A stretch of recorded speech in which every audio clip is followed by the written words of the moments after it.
웹툰 작가 출신의 방송인이자 태어난 김에 사는 남자라고 불리는 기안84는 1984년생으로 만 38세이다. 본명은 김미민이지만 만화를 그리기 시작했을 무렵에 거주했던 기안동과 자신의 출생연도인 1984를 합쳐 기안84라는 필명을 만들었다고 한다. 기안84는 공부를 드럽게 못했다고 한다. 어릴 적부터 워낙 산만해 펜을 잡는 것조차 힘들어했다는 초등학교 때 어머니가 가해교사를 붙여줬는데 기안84가 워낙 말도 많고 까불거려 당시 그에게 분노했던 가해교사가 그의 머리채를 잡아 책상에 찍어버렸고 급기야 교사가 가해를 거부하며 도망을 간 적도 있어 당시 어머니가 아들의 성격을 고치고자 매일같이 그를 혼냈다고 한다. 기안84는 사제 폭탄을 만든 적이 있다. 동네를 떠들썩하게 하던 개구쟁이로서 1톤 트럭에 매달려 돌아다니는 등 온갖 말썽을 부리고 다녔던 기안84. 초등학교 6학년 무렵에 갑자기 과학에 흥미가 생겨 시중에 팔던 과학상자를 이용해 여러가지 과학도구를 만들었는데 그러다 어느 날 화약으로 사제폭탄을 만들어 친구의 생일 파티에서 터뜨렸다가 경찰이 출동하는 대형 사고가 일어났기 때문에 이 사건을 계기로 과학에 대한 열정이 사라졌다고 한다. 기안84는 원래 만화가 아니라 서양화를 전공했다. 고등학교 진학 이후 에반게리온과 원령공주를 보고 반해 나도 저런 걸 만들어야겠다 라는 목표가 생겼던 어머니 또한 그의 꿈을 응원해줘 그 길로 미대 입시를 준비했는데 1997년에 IMF 사태가 일어났던 것은 물론 청소년 보호법이 통과되며 만화 시장이 위축되었기 때문에 이에 만화가가 돼서는 안 될 것 같다는 생각이 들어 만화가 대신 서양학과에 진학했다고 한다. 기안84는 의경 출신이다.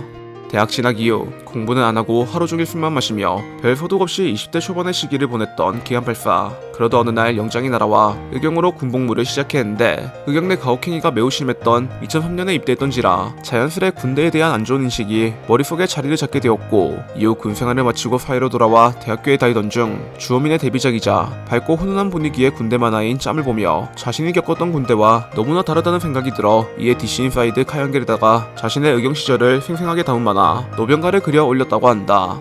기안84는 침착맨과 동거를 한 적이 있다. 카연겔에서 활동하던 중 우연히 정모에 나갔다가 침착맨을 만났던 기안84. 그와 마음이 맞아 둘이서 함께 네이버에 들어가기 위해 반지하에서 약 1년간 동거를 했다고 한다. 당시를 회상했던 침착맨에 따르면 동거 도중 기안84가 갑자기 장판을 전부 뜯어 시멘트 바닥에서 생활한 적이 있다는데 이외에도 강압성을 해야 신선해진다라며 뜨거운 대학볕에 배를 넣은 등 기안84가 기행을 자주 벌여 침착맨이 당황한 적이 한두 번이 아니라고 한다. 기안84는 투표 때문에 욕을 먹은 적이 있다.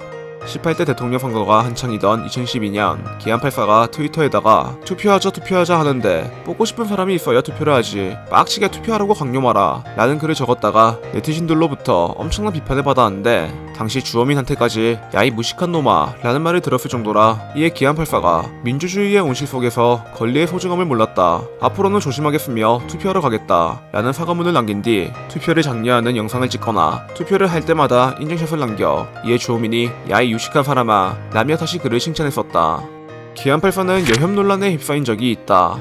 과거 사람들이 자신의 필명에 대해 묻자 논두렁이 아름답고 여자들이 실종되는 도시 화성시 기안동에 살던 84년생 이라고 답했던 대답 당시엔 논란이 되지 않았지만 이후 그가 나 혼자 산다와 같은 프로그램을 통해 유명세를 타며 해당 발언이 재조명되었기 때문에 사람들이 이춘재 사건을 희화화시키고 있다. 명백한 여성 혐오적 발언이다 라며 그를 비판하자 기안84가 내가 살았던 곳의 논두렁이 아름답다 생각했지만 화성 연쇄살인 사건으로 지역이 떠들썩했던 적이 있어 마냥 아름답다고 표현하는 건 아니라고 생각했다 라며 자신의 필명을 이용해 여성 혐오를 하거나 이춘재 사건을 옹호할 의도가 없었다는 입장을 밝혔다.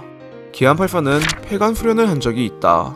패션왕 이후 복학왕으로 복귀해 다시 한번 큰 인기를 누렸던 기안84. 하지만 이번에도 패션왕 때와 마찬가지로 밥 먹듯이 지각을 했기 때문에 독자들로부터 또다시 악플 세례를 받았었다. 그러자 더 이상 이렇게 연주해서는 안되겠다 싶었는지 갑자기 휴재를 공지하며 졸로 들어가 앞으로 절에서 연주하겠다는 뜻을 밝혔던 기안84. 하지만 절밥에 적응하지 못했던 나머지 몰래 통닭을 시켜 먹다 스님에게 걸려 곧장 절에서 쫓겨나야만 했고 이후 노숙을 하며 PC방에서 연재를 이어가려 했지만 이를 보다 못한 네이버에서 글을 들여와 그를 회사에 감금했기 때문에 약 3개월 동안 회사에 갇혀 원고를 쌓은 뒤에야 네이버를 탈출할 수 있었다고 한다.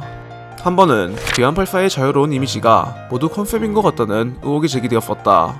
평소 집에서 혼자 이발을 하거나 마르지도 않은 옷을 입고 돌아다녀 주작인 것 같다. 어떻게 사람이 저렇게 사냐 라는 소리를 들었던 이에 동료인 전선욱이 실제로 그렇고 원래 그런 형이다. 밤 약속이 있어서 형을 기다리고 있었는데 온몸이 다 젖은 모습으로 나타나더니 날씨가 더워서 세차장 호스로 샤워하고 왔다더라 라며 그가 평범한 사람이 아닌 것 같다는 말을 남겼는데, 이를 증명하기라도 하듯 최근 촬영차 들렀던 인도에서 수질이 나쁘기로 유명한 겐지수강을 찾아 시원하게 한바탕 수영을 한 뒤 강물까지 드링킹했지만 배탈이 나기는커녕 같이 간 일행들보다 몸 상태가 괜찮았기 때문에 이 네티즌들이 진짜 사람 아니네 라며 경악하는 반응을 보였었다. 최근 기안84는 슬럼프를 겪고 있다고 한다.